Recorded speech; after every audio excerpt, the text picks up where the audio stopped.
Shalom jemaat Tuhan, saya percaya kita semua pasti dalam keadaan sehat-sehat aja. Hari ini saya akan membawakan beberapa pengumuman dan bersama saya Andre Herrera, inilah FJF News minggu ini.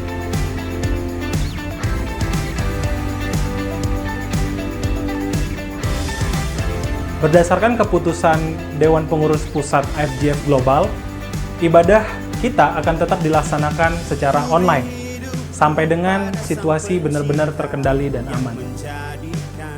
Diberitahukan kepada Bapak Ibu Saudara-saudari yang mengikuti iGrow kelas Safe agar mengikuti kelas I'm Safe pada hari Selasa tanggal 16 Juni jam setengah 8 malam melalui aplikasi Zoom. Kami juga mengajak Bapak Ibu Saudara-saudari yang belum tergabung dalam iCare Group agar bergabung dalam iCare Group yang ada. Untuk informasi iCare Group, Bapak Ibu dapat menghubungi Ibu Fona dengan nomor sebagai berikut. Bapak Ibu juga dapat menghubungi tim sekretariat FJF Pekanbaru. Untuk mendukung operasional gereja FJF sebagai rumah kita bersama, Bapak Ibu dapat mengumpulkan persembahan persepuluhan, ucapan syukur dan persembahan lain-lain melalui rekening sebagai berikut.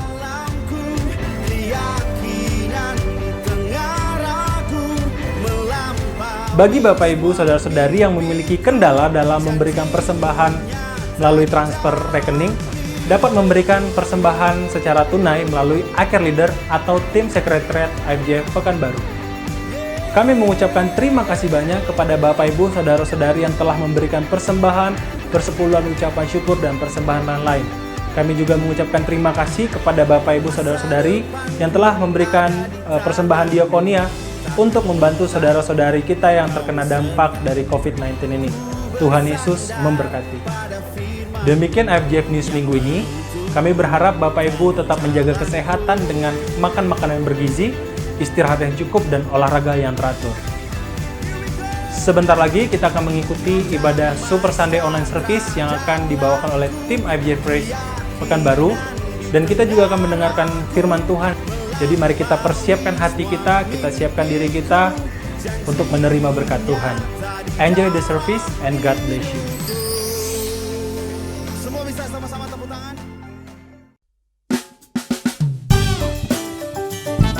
Shalom, selamat pagi saudara. Kita boleh bersyukur kalau kita boleh kembali beribadah kepada Tuhan. Mari bersama-sama kita siapkan yang terbaik bagi Tuhan. Sebab hanya Dialah yang layak terima pujian. Haleluya. Langit dan bumi, pujilah Tuhan. Sebab Dia ciptakan semuanya. Keagungannya mengatasi langit bumi. Sebab sujud di hadapannya.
Tuhan dengan segenap hati kami Tuhan.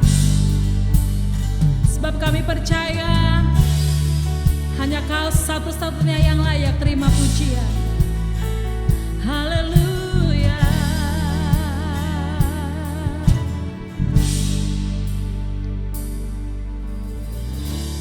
Bapakku datang menyembah-Mu di sini. Ku percayakan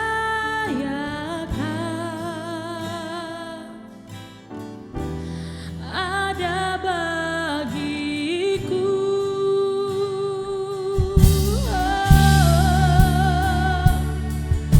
Kau ada bagiku Tuhan. Mari bersama-sama kita naikkan pujian ini. Haleluya. Bapakku datang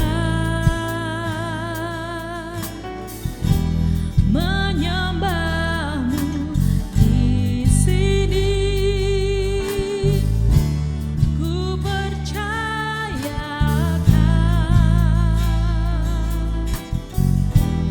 ada bagiku.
Shalom jemaat Tuhan, apa kabar? Saya senang sekali hari ini bisa menyambut Bapak Ibu Saudara-saudari sekalian dalam ibadah.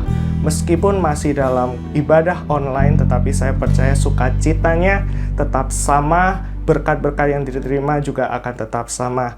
Nah, sebelum kita mendengarkan kebenaran firman Tuhan, mari kita deklarasikan apa yang menjadi deklarasi kita di AFGF.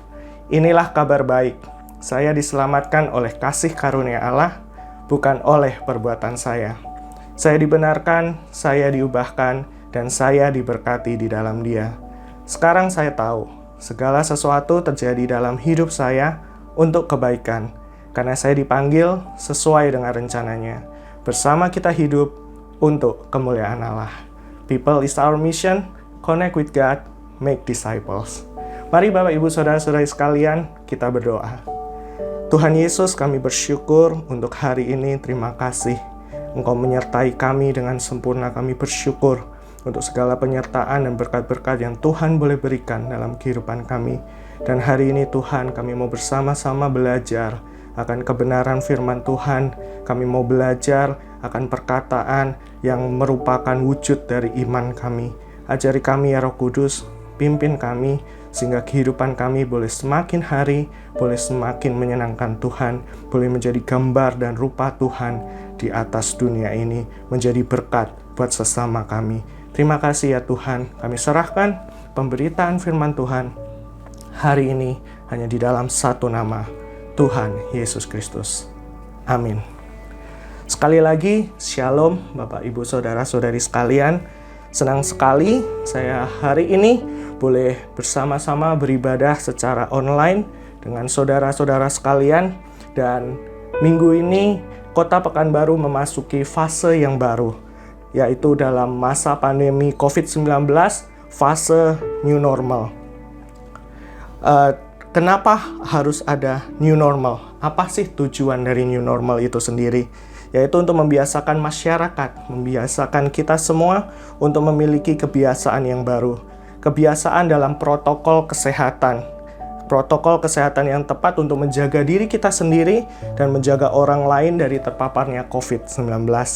Nah, melalui ini saya mengajak kita semua, Bapak, Ibu, Saudara-saudari sekalian, dan juga saya untuk terus mematuhi himbauan pemerintah dan saran-saran dari pemerintah dalam fase new normal ini agar kita tetap senantiasa sehat dan senantiasa terjaga. Nah, sampai hari ini gereja kita pun masih melakukan ibadah secara online karena kami peduli akan kesehatan Bapak, Ibu, Saudara-saudari sekalian. Kami berharap agar setiap jemaat boleh tetap taat, boleh tetap setia dalam beribadah secara online setiap hari Minggu di YouTube channel AFGF Pekanbaru. Nah, minggu lalu kita sudah bersama-sama belajar, Pastor Lukas sudah menyampaikan kebenaran firman Tuhan dengan sangat baik mengenai iman dan perbuatan. Di mana salah satunya adalah iman dalam perbuatan yang ditunjukkan dengan ketaatan kita kepada firman Tuhan. Minggu lalu Pastor Lukas menyampaikan mengenai Abraham, di mana Abraham taat kepada Allah ketika Abraham diminta untuk mengorbankan satu-satunya anaknya, yaitu Ishak.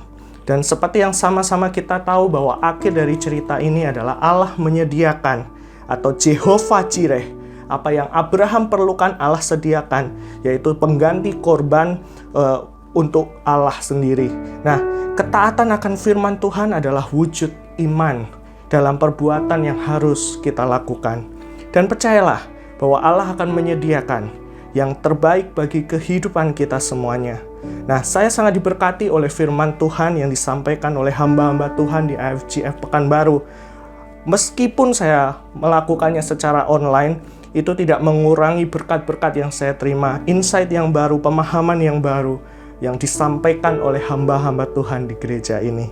Hari ini masih dalam satu tema besar yang sama, yaitu God Faith.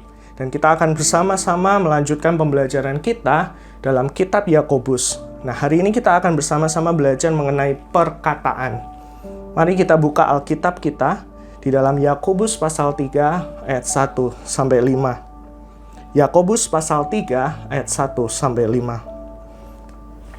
Saudara-saudaraku, janganlah banyak orang di antara kamu mau menjadi guru.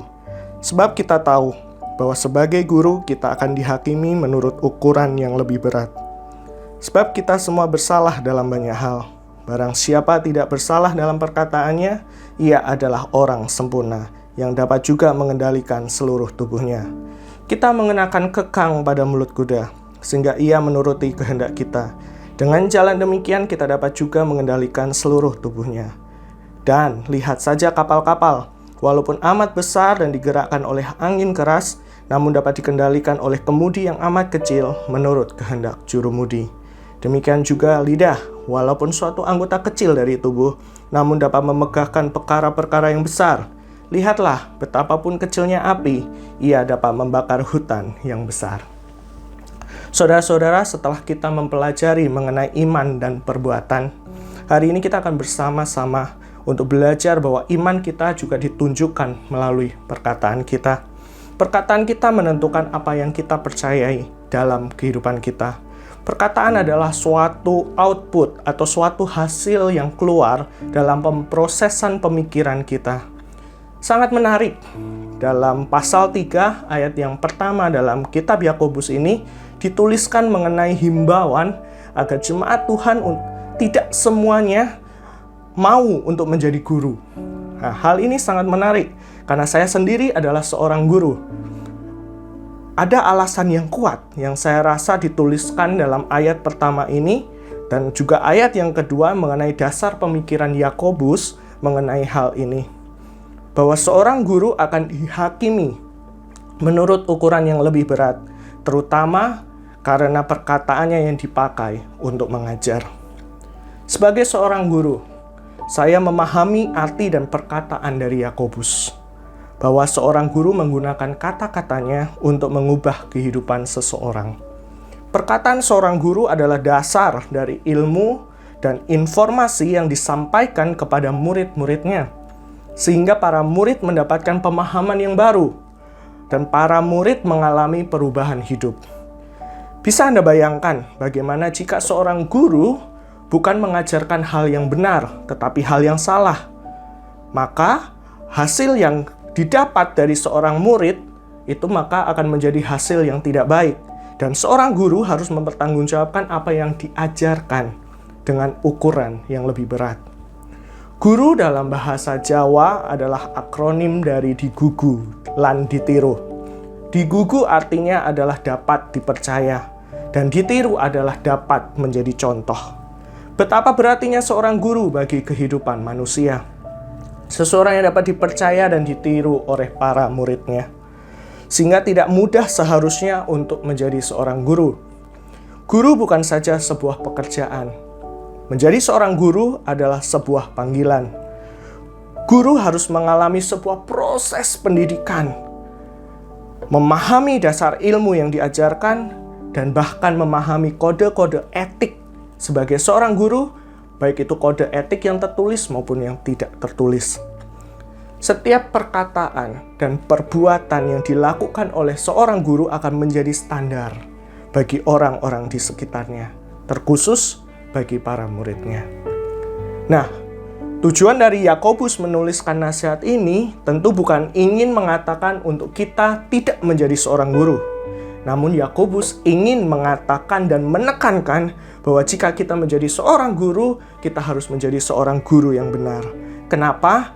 Karena kita harus mengingat amanat agung Tuhan Yesus yang tertulis dalam Matius pasal 28 ayat 19-20 mengatakan, "Karena itu pergilah, jadikanlah semua bangsa muridku, dan baptislah mereka dalam nama Bapa dan Anak dan Roh Kudus, dan ajarlah mereka melakukan segala sesuatu yang telah kuperintahkan kepadamu, dan ketahuilah aku menyertai kamu senantiasa sampai kepada akhir zaman."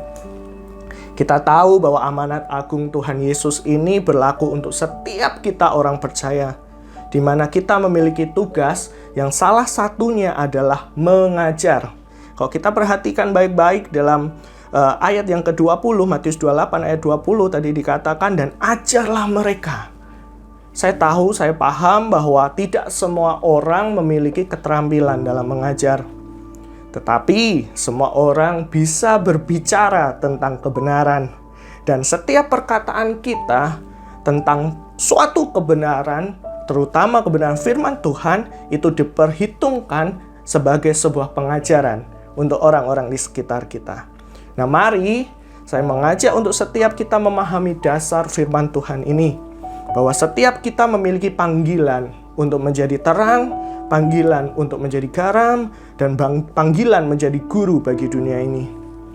Hidup kita dilihat oleh banyak orang. Hidup kita menunjukkan buah dari kehidupan rohani kita. Hidup dan perkataan kita menunjukkan iman kita kepada Tuhan. Lalu, bagaimana cara kita menunjukkan iman melalui perkataan kita? Jawabannya adalah dengan melakukan new normal. Apa maksudnya new normal? Ya, new normal ini tidak hanya semata-mata karena isu COVID-19 saja, tetapi new normal ini juga bisa kita lakukan dalam kehidupan rohani kita. Ketika kita memiliki kebiasaan yang buruk tadinya, kita dibenarkan, kita mengerti akan kebenaran firman Tuhan, dan hidup kita harus diubah. Melalui apa? Kebiasaan pendisiplinan diri di new normal. Nah, yang pertama Bapak Ibu Saudara-saudari sekalian, bagaimana supaya iman kita, perkataan kita bisa menjadi terang, bisa menjadi berkat buat orang lain. Yang pertama, tentu kita harus pahami. Pertama kali kita harus pahami di mana iman itu berada. Dalam pengajaran-pengajaran sebelumnya, kita dapat memahami bahwa iman adalah dasar dari segala sesuatu yang kita harapkan dan bukti dari segala sesuatu yang tidak kita lihat. Lalu di mana iman itu berada? Iman berada pada hati dan pikiran kita. Jadi jika kita mengisi hati dan pikiran kita dengan firman Tuhan, maka hal itu akan membentuk iman kita menjadi kuat. Jika selama ini mungkin kita kurang memperhatikan apa yang kita isikan ke dalam hati dan pikiran kita, maka di masa new normal ini, yuk kita bersama-sama mempraktekkan kebiasaan baru dengan mengisi hati dan pikiran kita melalui firman Tuhan, dengan firman Tuhan. Hal ini akan sangat menjadi penting, karena tentu saja kita tidak bisa mengharapkan buah mangga jika yang kita tanamkan adalah biji durian. Kita tidak mungkin dapat menunjukkan iman kita melalui perkataan kita jika kita tidak mengisi hati dan pikiran kita dengan firman Tuhan. Kita harus ingat bahwa iman muncul dari pendengaran akan firman Tuhan. Apa yang kita dengar, apa yang kita baca, atau apa yang kita lihat, itu sangat mempengaruhi apa yang kita pikirkan dan apa yang ada dalam hati kita. Paulus dalam suratnya kepada jemaat di Filipi, khususnya dalam Filipi pasal 4 ayat yang ke-8, menasihatkan demikian. Jadi akhirnya saudara-saudara, semua yang benar, semua yang mulia, semua yang adil, semua yang suci, semua yang manis, semua yang sedap didengar, semua yang disebut kebajikan dan patut dipuji, pikirkanlah semuanya itu. Kita harus mengisi pikiran kita harus mengisi hati kita dengan hal yang benar, hal yang mulia, hal yang adil, hal yang suci, hal yang manis, sedap didengar, kebajikan, dan hal-hal yang patut untuk dipuji. Jika itu yang kita isikan dalam pikiran kita, tentu kita akan menjadi pribadi yang menghasilkan perkataan-perkataan yang baik. Lalu dari mana semua hal itu dapat kita terima? Dari mana kita bisa mendapatkan pikiran yang mulia, pikiran yang adil, suci, manis, sedap didengar, dan lain sebagainya? Tentu saja, seluruh paket itu bisa kita terima dari firman Tuhan. Memikirkan, merenungkan firman Tuhan setiap saat dalam hati dan pikiran kita. Dalam era sekarang ini, khususnya ketika segala sesuatu bisa kita lakukan secara online, kita akan dengan mudah mendapatkan akses pengajaran-pengajaran firman Tuhan. Setiap minggu kita online bersama-sama dalam ibadah online kita di YouTube channel IFGF Pekanbaru. Tetapi esok harinya atau setelahnya kita juga bisa melihat khotbah-khotbah yang lain, mungkin dari IFGF Jakarta, IFGF Bandung, IFGF Semarang, atau IFGF lainnya. Nah, setiap kebenaran firman Tuhan itu tentu akan masuk dalam hati dan pikiran kita. Ketika kita merenungkannya, maka perkataan kita pun alhasil akan sesuai dengan apa yang kita pikirkan, hal yang baik, hal yang mulia, hal yang patut untuk dipuji dan menyenangkan hati Tuhan. Kita juga harus rajin tentu saja dalam mengikuti iCare. Karena dalam iCare kita juga dapat saling berbagi satu dengan yang lainnya. Kita bisa berbagi tentang pergumulan hidup kita, bahkan kita juga bisa bersaksi atas kemenangan atas pergumulan hidup tersebut. Ada berbagai macam cara untuk kita dapat mengisi hati dan pikiran kita dengan firman Tuhan. Yuk kita bersama-sama kita gunakan berbagai macam akses yang ada untuk kita mengisi hati dan pikiran kita dengan firman Tuhan. Jika mungkin hari-hari ini kita belum melakukan hal-hal tersebut, mungkin ini saatnya untuk kita melakukan new normal dalam kehidupan kita. Kita ubah segala sesuatu yang negatif yang kita baca, yang kita penuhi hati dan pikiran kita dengan hal-hal tersebut, kita ganti dengan firman Tuhan. Nah, yang kedua, Bapak, Ibu, Saudara-saudari sekalian, setelah kita melakukan poin yang pertama tadi, mengisi hati dan pikiran kita dengan firman Tuhan, maka yang kedua, mari kita berlatih untuk menjaga perkataan kita. Mari kita lanjutkan firman Tuhan yang kita baca tadi dalam Yakobus pasal 3 ayat ke-6 sampai ayat yang ke-10. Yakobus pasal 3 ayat 6 sampai 10. Lidah pun adalah api. Ia merupakan suatu dunia kejahatan dan mengambil tempat di antara anggota-anggota tubuh kita sebagai sesuatu yang dapat menodai seluruh tubuh dan menyalakan roda kehidupan kita, sedang ia sendiri dinyalakan oleh api neraka. Semua jenis binatang liar, burung-burung, serta binatang-binatang menjalar dan binatang-binatang laut dapat dijinakkan dan telah dijinakkan oleh sifat manusia. Tetapi tidak seorang pun yang berkuasa menjinakkan lidah. Ia adalah sesuatu yang buas, yang tak terkuasai dan penuh racun yang mematikan. Dengan lidah kita memuji Tuhan Bapa kita, dan dengan lidah kita mengutuk manusia yang diciptakan menurut rupa Allah. Dari mulut yang satu keluar berkat dan kutuk. Hal ini, saudara-saudaraku, tidak boleh demikian terjadi. Lidah adalah sesuatu yang kecil. Lidah kita itu kecil, namun dapat dapat menggerakkan atau dapat diakhiri dengan sesuatu yang besar. Yakobus mengatakan bahwa lidah itu seperti api yang dapat membakar bahkan satu hutan. Nah, dan menjinakkan lidah itu sendiri, Bapak Ibu, sangat sulit. Lebih mudah menjinakkan binatang-binatang buas daripada kita menjinakkan lidah kita.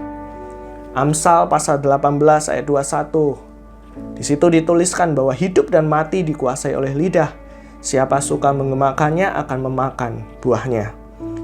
Seberapa hebat pengaruh yang dapat dilakukan oleh lidah kita? Yakobus pasal 3 ayat 9 sampai 10 juga tadi dikatakan bahwa kita menggunakan lidah kita bisa untuk memuji Tuhan. Tetapi kita juga bisa menggunakan lidah kita untuk mengutuk manusia yang diciptakan oleh Tuhan. Nah, bagaimana mungkin dalam mulut yang sama muncul berkat dan kutuk? Hal ini tidak boleh terjadi. Bagaimana kita menggunakan lidah kita hari-hari ini? Untuk menguatkan atau untuk melemahkan orang lain? Untuk membangun atau untuk menjatuhkan orang lain? Untuk memberkati atau justru kita mengutuki orang lain? Jikalau perkataan kita itu menentukan iman kita, maka yang seharusnya keluar dari lidah bibir kita ini adalah sesuatu yang mulia, adil, suci, manis, sedap didengar, kebajikan, dan hal-hal yang patut untuk dipuji. Memiliki kebiasaan mengatakan hal-hal yang membangun itu bukan sesuatu yang dapat secara instan dilakukan. Butuh adanya suatu kesadaran, butuh adanya suatu kedisiplinan untuk kita dapat melakukannya. Saya teringat nasihat dari papa saya. Ketika saya jauh lebih muda dari sekarang, saya ini tipe orang yang asal ngomong. Kadang saya tidak memfilter apa yang saya ucapkan. Saya juga tidak menyadari apa efek perkataan saya buat orang-orang di sekitar saya. Ayah saya, papa saya sering sekali memberikan saya nasihat. Jeffrey, kalau ngomong dipikir dulu. Sering sekali nasihat itu disampaikan oleh papa saya. Kebiasaan saya yang suka berbicara sebelum berpikir ini seringkali juga sampai sekarang itu menjadi sesuatu yang menggoda, khususnya ketika saya lagi emosi saya lagi naik, emosi saya lagi tidak stabil. Tapi bagaimana saya mengisi hal-hal dalam kehidupan saya itu akhirnya menentukan. Puji Tuhan, saya belajar firman Tuhan. Puji Tuhan, saya membaca firman Tuhan sehingga apa yang saya pikirkan, suasana hati saya selalu usahakan sesuai dengan firman Tuhan. Dan melalui disiplin diri ini, puji nama Tuhan, saya tidak lagi sembarang ngomong. Saya dapat mengontrol diri saya untuk apa yang saya ucapkan. Terlebih lagi saat ini zaman teknologi sudah sangat canggih. Kebebasan berbicara, kebebasan berpendapat itu dapat kita lakukan melalui teknologi. Ada hal yang benar di satu sisi, ada hal yang tidak benar di sisi lain. Maka hati-hatilah. Berhati-hati ketika kita membuat konten, dan juga berhati-hati ketika kita membuat komentar di konten seseorang. Karena apapun yang kita tuliskan, itu sama seperti perkataan kita, itu menunjukkan keimanan kita. Efesus pasal 4 ayat yang ke-29 menuliskan sesuatu yang baik. Dan kali ini saya akan membaca dalam versi bahasa Indonesia masa kini. Efesus pasal 4 ayat yang ke-29 mengatakan, kalau kalian berbicara, janganlah memakai kata-kata yang kotor. Pakai sajalah kata-kata yang membina dan memberi pertolongan kepada orang lain. Kata-kata seperti itu akan mendatangkan kebaikan kepada orang-orang yang mendengarnya. Saudara sekalian, seberapa banyak kita gunakan lidah kita untuk memberkati orang lain? Atau malah justru sebaliknya, kita gunakan lidah bibir kita justru untuk hal-hal yang negatif. Jika kita masih melakukan hal-hal yang negatif menggunakan lidah dan bibir kita, ini saatnya untuk kita melakukan new normal dalam hidup kita. Mari kita gunakan bahasa kita untuk membina dan memberikan pertolongan kepada orang lain. Sehingga orang-orang yang mendengar setiap kata-kata dari lidah dan bibir kita dapat melihat iman kita kepada Yesus. Suatu saat, ada seorang muda yang suka memakukan paku ke atas sebuah kursi kayu. Setiap saat dia suka memakukan paku tersebut sampai menembus kayu-kayu tersebut. Setiap saat dia melewati kursi itu, dia memasukkan paku-paku kecil ke dalamnya. Nah, suatu saat ketika dia sudah melihat kayu itu penuh dengan paku-paku yang dia tanamkan, dia ingin mencabut paku-paku tersebut satu persatu.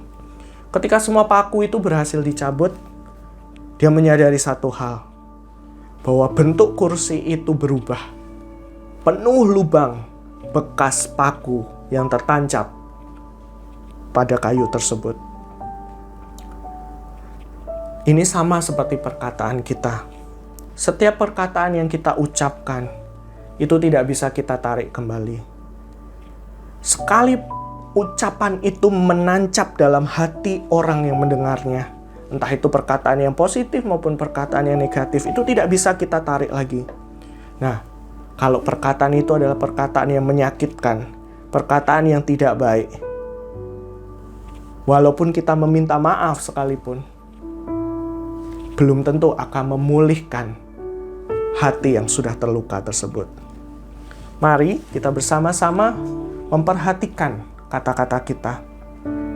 Kata-kata kita kepada orang tua kita, pasangan kita, anak kita, saudara kita, teman atau bahkan sahabat kita. Tentu kita inginkan perkataan yang baik yang muncul. Nah, jika kita memang benar-benar ingin melakukannya, yuk bersama-sama mulailah kita mendisiplinkan diri kita untuk memproses apa yang akan kita katakan dalam pikiran dan hati kita terlebih dahulu. COVID-19 menuliskan berbagai macam sejarah dalam kehidupan.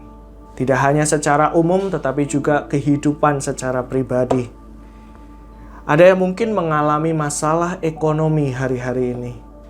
Atau juga mungkin ada kaum ibu yang disibukkan selama putra-putrinya berada di rumah. Karena di satu sisi harus bekerja, tapi di sisi lain harus bersama-sama dengan putra-putri yang berada di rumah. Tidak sedikit juga yang harus kehilangan pekerjaan, mengalami pemutusan hubungan kerja karena efek ekonomi yang muncul di COVID-19. Nah, hal-hal ini terkadang membuat setiap manusia menjadi emosional. Emosinya menjadi tidak stabil, mudah marah, sedih, dan bahkan cenderung sensitif.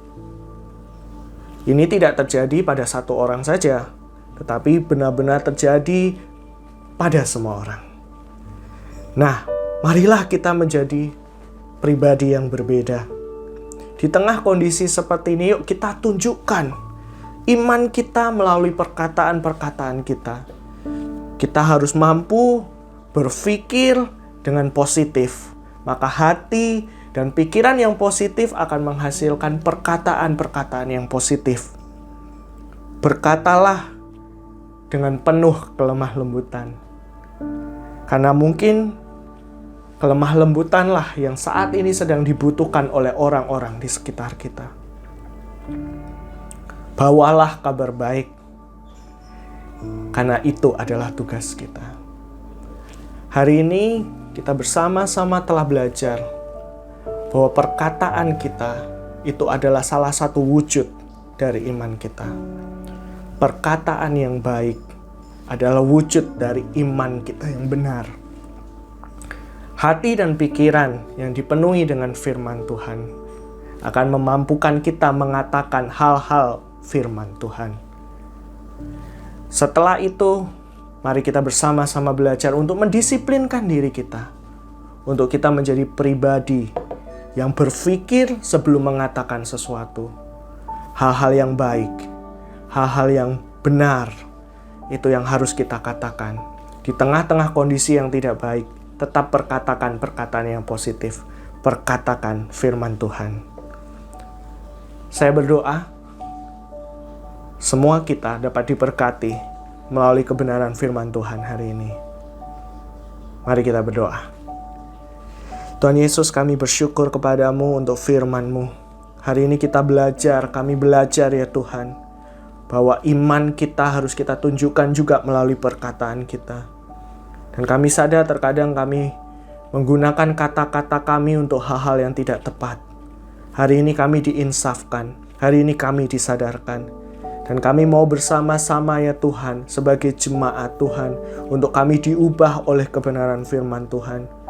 Melalui kondisi new normal saat ini, kami juga mau melakukan new normal dalam kehidupan kerohanian kami.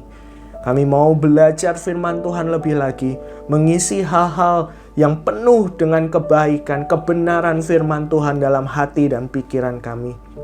Sehingga apapun yang menjadi perkataan kami ya Tuhan, akhirnya adalah menjadi perkataan-perkataan yang menguatkan orang lain, yang membangun orang lain, yang membuat hidup orang lain dapat melihat Kristus melalui perbuatan dan perkataan kami. Ini yang menjadi kerinduan kami Tuhan. Kami bisa menjadi terang-Mu, kami bisa menjadi garam-Mu, bahkan kami boleh menjadi guru, orang yang dapat dipercaya dan orang yang dapat ditiru oleh dunia ini. Roh Kudus, kiranya Engkau yang senantiasa mengajari kami dalam setiap langkah kehidupan kami. Hamba-Mu meteraikan setiap firman Tuhan hari ini di dalam nama Tuhan Yesus. Segala puji, hormat, kuasa, kemuliaan hanya bagi nama-Mu ya Tuhan. Di dalam nama Yesus Kristus, kami berdoa dan bersyukur. Amin. Tuhan Yesus memberkati.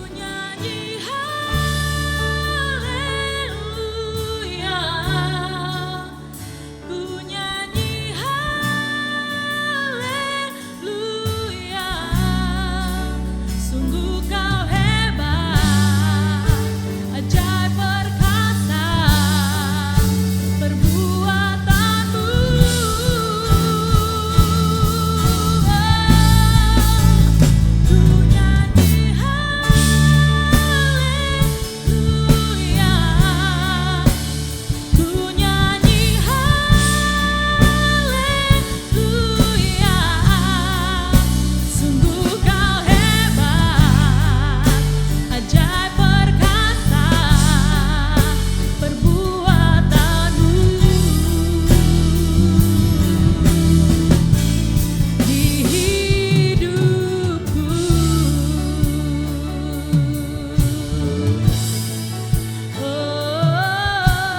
Shalom Bapak Ibu Saudara, saya percaya kita semua telah diberkati oleh kebenaran firman Tuhan yang telah ditaburkan oleh hamba-Nya.